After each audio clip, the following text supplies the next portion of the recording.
Hey and welcome.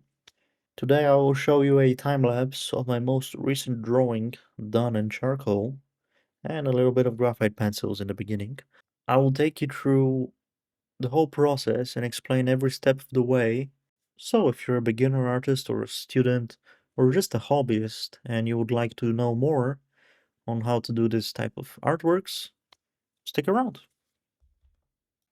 So first I start by drawing very lightly the main shapes and structures of the subject. You can see my references on the monitor in the background. I might put that actually in the video on the side maybe. So for the beginning stage, I'm just more interested in general blocking of the head in this case. And after I've done that, I will erase the lines almost entirely, but not completely, so that I can still somewhat see them. And then I will begin to refine them little by little, improving upon them and going more deeper into the forms and the shapes that I notice on the model, just using broad strokes, and it's very chunky as you notice. It's still kind of like a blocking, but it's like more refining the blocking. Not really paying attention to small curves or details at all, just trying to capture the main proportions and uh, parameters of the subject. Like for example, is the width to the height ratio correct? Is the ear placement correct? Is the nose placed correctly? All of those things are is what I'm paying attention to right now, and the other stuff like the details and the shadows and the light, all of that will come later. So first stage is that blocking in, and then refining that block in, and finding the correct proportions in relation to the model, finding the correct placement of the features of the face. And once all of that is in place, then I will begin to refine little by little the lines and put in a little bit of details. Here again, I have erased um, the refined block in, not completely, but almost entirely. And now I will do a second refinement process. This time I am drawing way more precisely and I'm paying attention to details now. Like for example, on the nostril, I'm paying a lot close attention to how the nostril curves, for example. I'm adding in the eyelids, the eye itself, small wrinkles around the eyes, but not too small, just like the major wrinkles around it.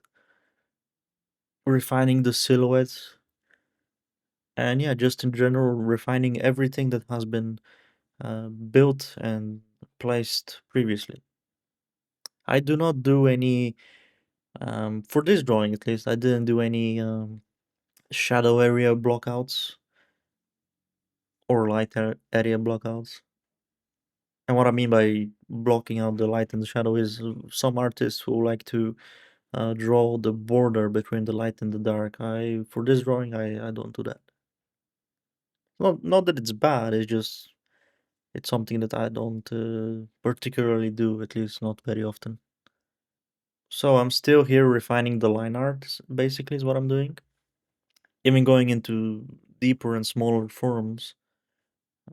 In the previous stages, I was just blocking and establishing the line art, but it was more rough and simplified. Now it's becoming more and more refined and paying attention to small curves and details, but not like the ultra small details, like the pores, for example. Sometimes you'll see me take the drawing off from the easel and place it on my lap. I do that because the easel is vertical to the ground and some movements are a bit difficult to do. So I'd like to take it off and put it horizontally on my lap, and that way I can do um, motions with my arms that are a bit easier.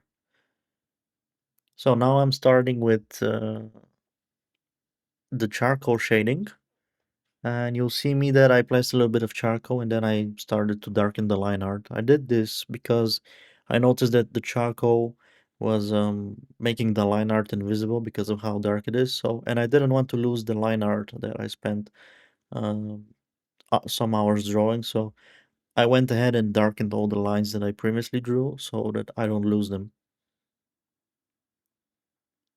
I start first with the background. The background is basically going to be the halftone for this drawing. And then once I did the background and established that as my halftone value, then I start going into the shadows a little bit. So here I'm just blocking out the shadow areas of the portrait. I really love how charcoal is such a flexible material. Like you can go very dark with it, and it won't destroy the paper. You can erase it away very easily.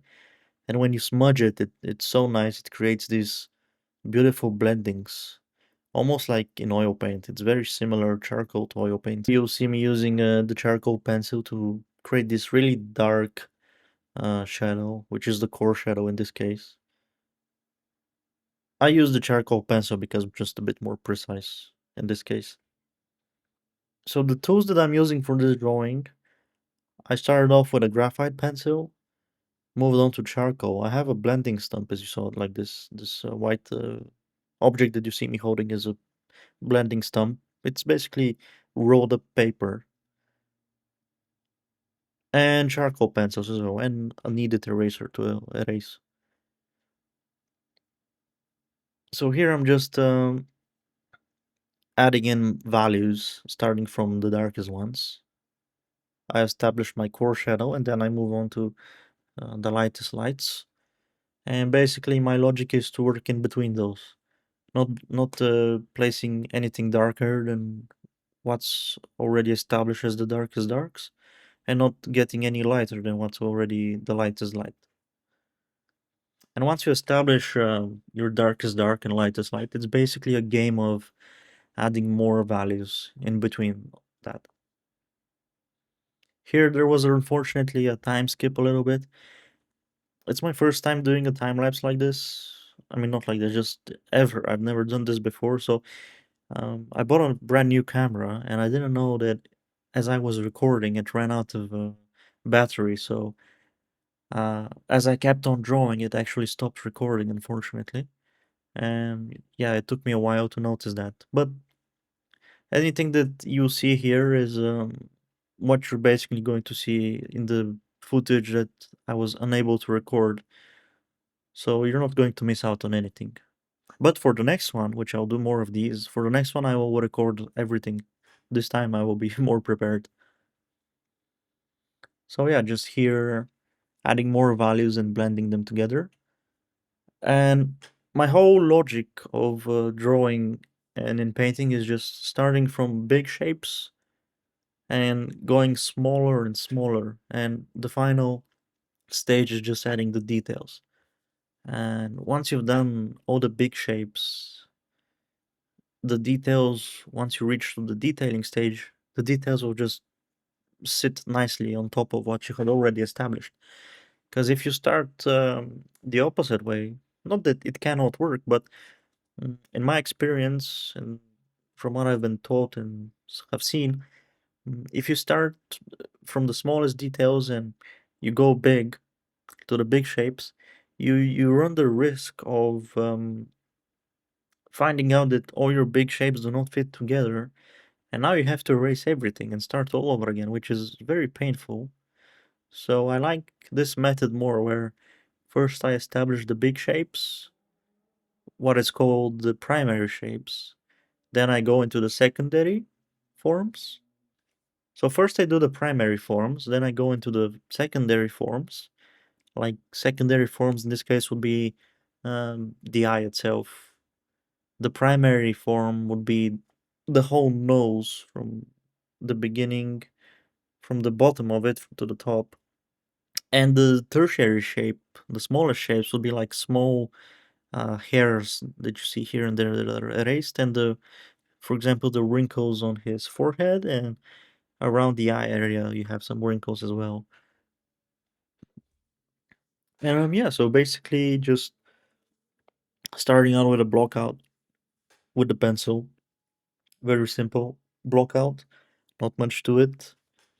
It's basically just to establish the overall size of the model and to compose it on the paper. Then I start to refine that a little bit, working a bit on the features of the face, improving a bit the silhouette, the placements of all of the features and the hair, the beard, everything like that. Then I go in and refine it again, paying even more close attention to all the curves and the wrinkle placements, and all of that just basically serves like a map to for the shading phase. So I don't need to just put a lot of charcoal in and erase away from it and figure out is the eye here or is the nose there. I already have all of that established. And then it's basically like a little bit like a coloring book where you just add the correct value, but you still need to um, refine and develop afterwards. Like it's not that simple. Yeah. Unfortunately, there was again another time skip. This time because my memory card ran out of memory, so I kept on drawing and it wasn't recording again, which my mistake. This is first time I'm doing it, so the next time I won't make this mistake again. So unfortunately, there is some footage that I cannot show you, but it's basically more of the same thing that you saw already here.